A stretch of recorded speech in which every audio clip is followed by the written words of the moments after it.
আৰু শেহতীয়াভাৱে আমি যদিও ইয়াৰ আগতে আমি বিভিন্ন ৰাজনৈতিক দলৰ লগত জড়িত হ'ব মানে বুজাবলৈ চেষ্টা কৰিছিলোঁ, তেওঁলোকে আমাক সঁহাৰি জনাইছে। কিন্তু শেহতীয়াভাৱে আমি মন কৰিছোঁ যে আমাক শাসকীয় দলেও যেন অকণমান গুৰুত্ব দিছে, এই কথাটো আমি অনুভৱ কৰিছোঁ। কাৰণ সৌসিদিনা আমাক মাননীয় মুখ্যমন্ত্ৰী মহোদয়ে আমাক মাতিছে, আলোচনা কৰিছে আমাৰ লগত, খুব কম সময় আলোচনা কৰিছে।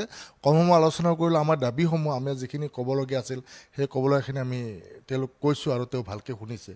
আৰু তেওঁ আমাক আমাৰ সভাপতি মহোদয়ে কৈছে 9 তাৰিখৰ যিখন অধিৱেশন আমাৰ পাতি মনস্থ কৰিছোঁ, এই অধিৱেশনত তেওঁ আহিম বুলি আমাক কথা দিছে। গতিকে সেইকাৰণে আমি আশাবাদী।